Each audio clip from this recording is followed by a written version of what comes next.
We're all born with the ability to hear God. He tells us, "My sheep hear my voice." The ability to hear him must still be learned and matured. Join my pastor, Robert Morris, as he teaches us hearing God is not something you do, it's someone you are.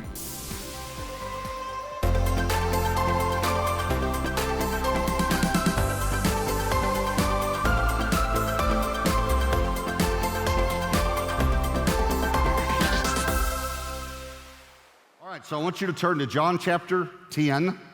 I want to begin to introduce this first message to you, and I want you to think about what is the main difference between a believer in Jesus Christ and a non-believer. What's the main difference? And let me give you the answer. It is that a believer has a personal relationship with Jesus Christ. Is that right? That would be probably the major difference. An unbeliever does not have a relationship with Jesus. A believer in Jesus has a personal relationship with Jesus. So let me take that just a step further. If you are praying about a new job and an unbeliever is praying or thinking about, I should say that way, a new job, is there any difference in the way these two people are going to approach this situation? Of course there is.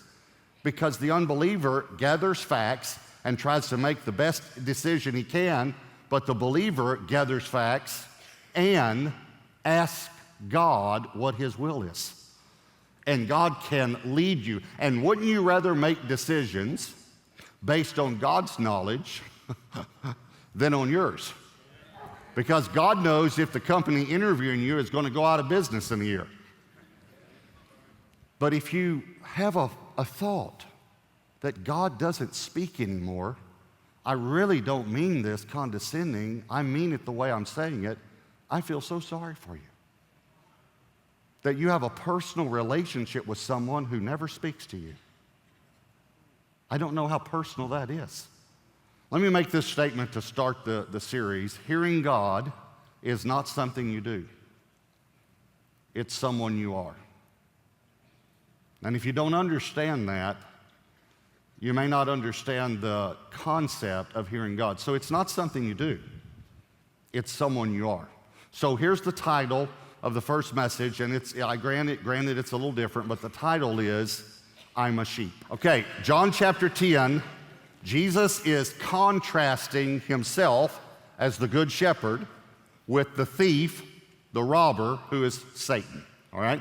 So John chapter 10, look at verse 1. We're talking about we're sheep and we can hear God. Most assuredly, I say to you, he who does not enter the sheepfold by the door, but climbs up some other way, the same is a thief and a robber.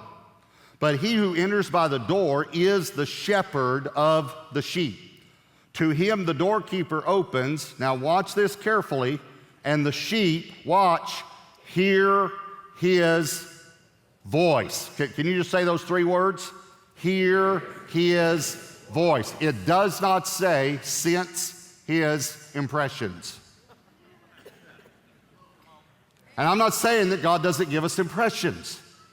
I just simply am literally blown away. And when I say that, again, I'm not saying it condescendingly, because I used to be of the theological persuasion that believed that God didn't speak anymore. And I'm shocked that I could have ever believed that. That he's just has chosen not to speak anymore since he wrote us a letter. And we have his word, but now he doesn't communicate personally to his children. I'm just shocked that I could have ever thought that way. Hear his voice. That's the Bible. His sheep hear his voice. And he calls, so the way you call is your voice, his own sheep by name and leads them out. And when he brings out his own sheep, he goes before them, and the sheep follow him, for they know what? His voice. And if you have any doubt that this is talking about Jesus, verse 11, he says, I am the good shepherd. So Jesus said, we know it, but just in case you had a doubt, I'm the good shepherd gives his life for the sheep. Now look at verse 16. John 10:16, and other sheep I have which are not of this fold. Now look at me just for a moment. He is now speaking about the Gentiles. He's talking to Jewish people, and he says, and you need to know there are other sheep I have that are not of this fold. Other sheep. There's not a theologian I've ever met in the world that doesn't know or believe this is talking about Gentiles. So that's most of us. You might be Jewish, but for the rest of us, thank God that he had another fold, okay? The Gentiles. Now watch this. Other sheep I have which are not of this fold, them also I must bring. Watch. And they will, what? Hear my voice. Okay, I can hear God. That's what he's saying specifically. They will hear my voice, and there will be one flock and one shepherd. He's speaking of Jew and Gentile here, one flock. And then verse 27, just to make it really, really clear, John 10:27. My sheep, say those three words, hear my voice, and I know them, and they follow me. Okay, let me ask you a very simple question. Is Jesus the shepherd? Okay, are you following him? So then you're the sheep. And what do sheep do? They hear his voice. This is in red. This is Jesus. I don't really care what Dr. Fuzzy Face says. I care what this book says. It's clear, my sheep hear my voice. So let me tell you three things about the ability to hear God. All right, here's number one. It's innate. It's innate. In other words, you're born with it. It's inherent. It's natural. It's built in. It's instinct. It's hardwired. Our God is a speaking God. The whole reason that you have the ability to hear and speak is because you were created in the image of a hearing, speaking God. Why would he create you with the ability to communicate and then not communicate with you? That would be a horrible thing to do to you. To create you with the ability to communicate, and he has the ability to communicate, but he doesn't communicate to you. That'd be a horrible thing. And again, it's a horrendous line of thought. It's literally, let me give you the Greek word for it, it's baloney. Bologna is how it's pronounced in the Greek. This is what separates us from the animals. That God gave us the ability to communicate our deepest feelings, not only to other humans, but to him. And he communicates to us. And I know some say, well, animals can communicate. Yes, they can on some level. I understand that. But they can't communicate like we can. They can't. You know, I was watching the Discovery Channel one time. There's a guy sitting in a room all day listening to whales. He had these earphones on. He was listening to recordings of whales. Ooh. And then they said to this guy, what's he saying? I'm telling you the truth. That's also here's what the guy said. He's lonely. I thought, no, you're lonely, pal. You need to get out of this room and go talk to some people.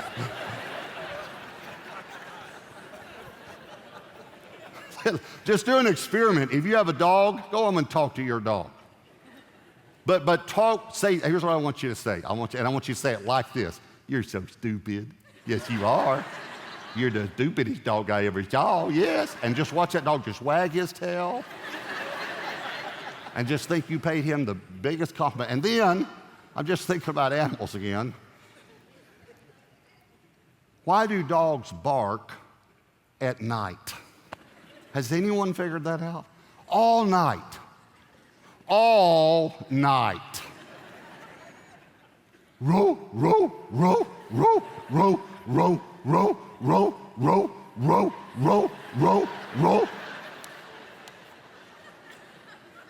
Row, row. And here's what we do. We open the door. Shut up! What do you expect the dog to do? My bad.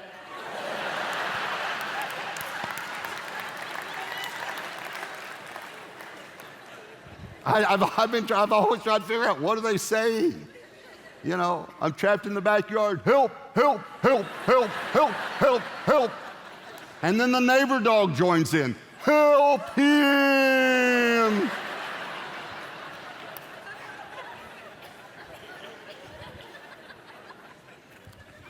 I'm sure they have a level of communication. But they were not created. I'm not trying to put animals down. I know we all love animals, but I'm just telling you, they were not created in the image of God. But you were. And you were created in the image of a speaking God. And he created you with the ability to hear him because he says very clearly, I am the good shepherd and my sheep hear my voice. It's innate. You're born with the ability to hear God. Here's the second thing. It's learned. Now, you might say, well, that's kind of a contrasting thought. You're saying I'm born with it, but you're saying I need to learn how to hear God. Absolutely. And I can give you the greatest example in the world, children. They're born with the ability to communicate, but they need to be taught. Is that right? They need to be taught words. They need to be taught sounds. They need to be taught grammar and language. They need to be taught what to say, and they need to be taught when to say it. Is that right? They learn in their ability to hear God. You know, if we said we're going to have a class on prayer, you'd say, that's, I need that. And even the disciples said, teach us to pray. But let me remind you that hearing God is the second half of prayer. Because if you can't hear God, why would you pray? Now, one reason is to make our requests and petitions be known to God. But God never intended prayer to be a giving of our to-do list to him every morning. He intended prayer to be communication between a father and his children. And if you'll just take some time and start to listen, you'll be amazed that he'll speak. But most of us do this. Now, I'm just going to give you an analogy. It's like someone is going to call you on the phone and talking for 5 minutes or 10 minutes and then hanging up before you ever have a chance to say anything. That's the way many Christians pray.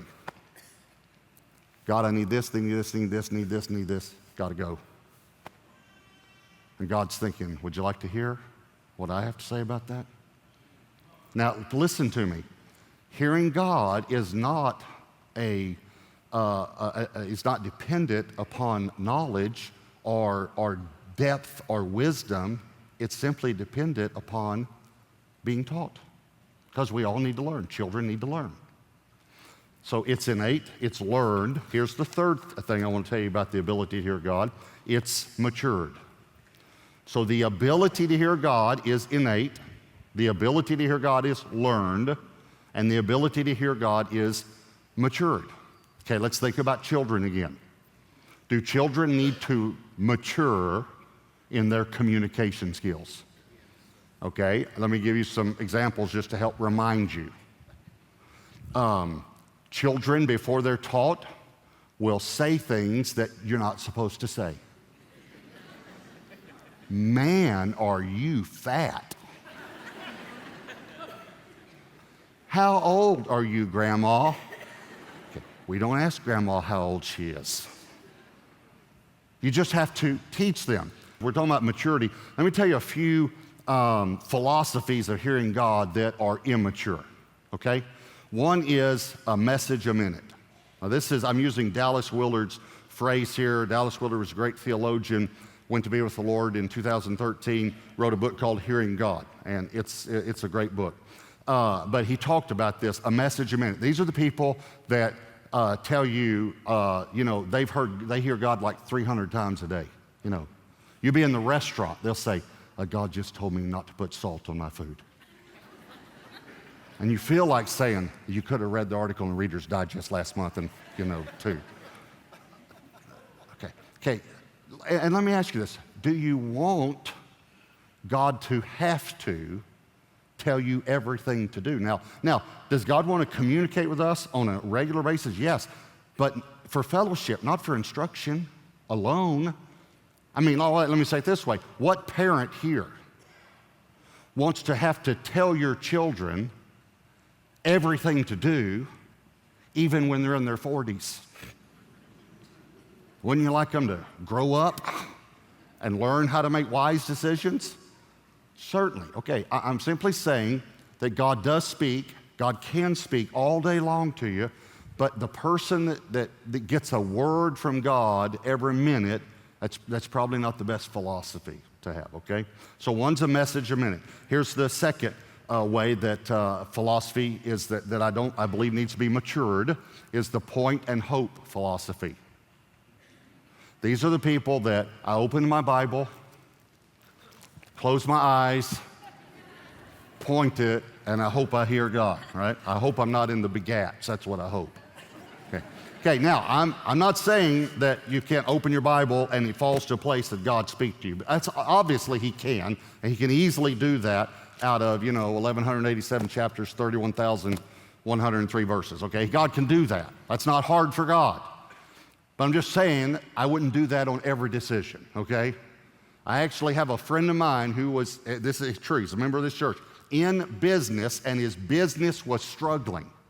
Okay, so that you got to catch that, because it might take you a moment to catch what happened to him. His business was struggling. He'd heard someone say that, so he closed his eyes, opened his Bible, put his finger down, and this is what he read, chapter 13.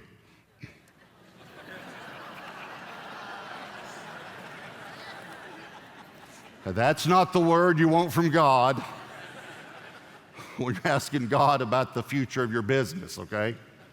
By the way, one of the things that Dallas Willard said in his book was that he heard this minister one time say that God had shown him how everyone can have a life verse, and it's by taking the year you were born and using that as the chapter and the verse. Okay, the only problem with that is most of us are born 19-something, and the 19th chapter of Joshua has the most verses in it, and it has 51. 1951, Joshua. So if you were born after 1951, no life verse for you. But Dallas Willard heard this guy say it, so he thought, well, I'll just, I was born in 1935, so I'll just see if God has a life verse. So he went to the first book of the Bible, Genesis 1935. This is what it says. So they got drunk and slept with him.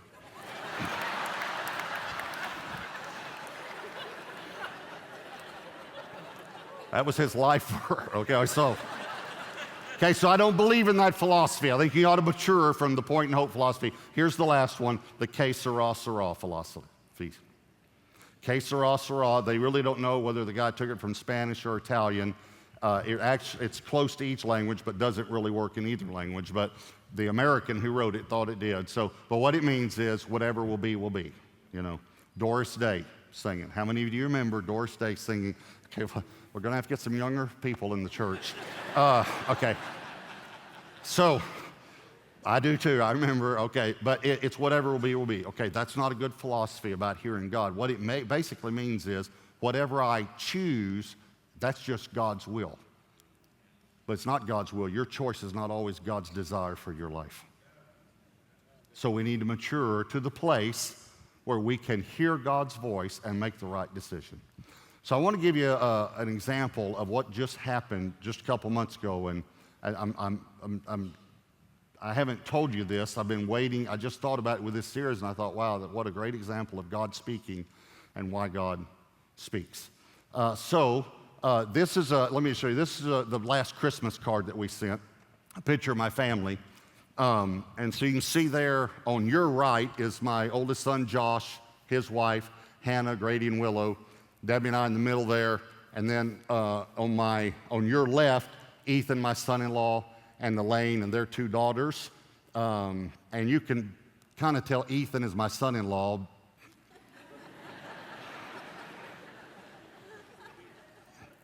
Well, I mean, it's obvious. He's taller than the rest of the family. And and then James and Bridget, my son and daughter-in-law, and their two boys. Okay, so by the way, Ethan and Elaine, they have two girls. They're pregnant with their third, and it's a boy. So they're pregnant. But my son, James, on the left, there on the seat on the bench, and his wife sings on the worship team at Southlake, son Bridget. They have two boys, but they've also had two miscarriages, and they've had a difficult time. So they've been praying whether to have another child or not, because she's had a difficult time during pregnancy. And so we had our fast, our 21-day fast, if you remember, January 10th through the 31st. And she was praying that if they were supposed to have another child, that God, someone close to them would give them a word during the 21-day fast. And on January 31st, I was standing on the front row about to preach. It was during worship. I was just worshiping God. I looked up. Bridget was standing like right here, almost in front of me, leading worship. And the Lord said to me, Bridget's pregnant. On the last day of the 21-day fast, and she'd been praying. So that night, we were having a family meal, just happened. And I said, I have an announcement to make.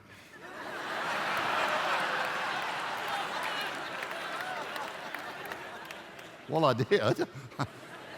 And so they were like, oh, okay, what's your announcement? And I said, Bridget's pregnant. And everyone kind of laughed, and then James and Bridget, they looked at me like, are you serious? I said, yes, I'm serious. Bridget's pregnant. I could see the look on Bridget's face as she's processing because she'd prayed this and she had not told James that she had prayed this. She just prayed someone close to them would give them a word. So she's processing.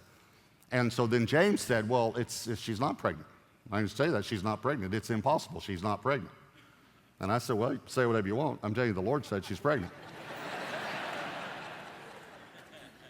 So because I was so strong, and they kept coming back to me, even before they left, they came over and said, now, are you serious about, I said, I'm serious. God said it.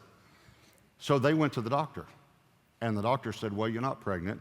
As a matter of fact, your progesterone levels are too low for you to even get pregnant. It would be impossible for you to get pregnant right now.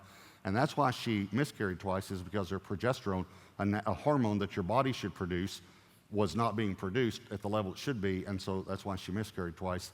And so in the pregnancy with her other son there, she took it so that, it would help her not to miscarry. So he said, well, it's impossible, actually. You couldn't get pregnant. And but if you're even thinking about it, you should start taking progesterone. And so they said, because I had that word and I was so strong about it, they said, we feel like, well, I'll just start taking it then. So she started taking the medicine. Well, she went back a few weeks later to check her level, and the doctor checked her level, and then he said, you're pregnant. And they said, we thought you said our level was too low to get pregnant. He said, well, I don't know how it happened, but you're pregnant. And so they said, well, you count so many days, and also, how long am I pregnant? And he said, 4 weeks and 6 days. And they went back, and January 31st, when I gave him the word, was 4 weeks and 5 days. She'd been pregnant 1 day. Now, I'm not saying that so that we get excited about an accurate prophetic word. I'm saying that because I believe God gave the word to save the baby's life, so that she would start taking the medicine that she needed to be able to carry the. You see what I'm saying? Here's the bottom line. I'm a sheep. By the way, it didn't say my shepherds hear my voice. I mean, we hope they do. But it says my sheep. God wants to speak to you. One of the greatest scriptures in all of the Bible, my sheep hear my voice. And because we're sheep, it's innate, but it's also learned. I want to encourage you to do something, and that is to order the book and the CDs, the DVDs, however you want to do it. The reason is I want you to be able to hear God. I want you to learn how to hear God's voice. Jesus loves you. He is our great shepherd. We are his sheep, and his sheep hear his voice. Hey, tune in next week, because we're going to continue this series, Frequency. Tune in and hear God.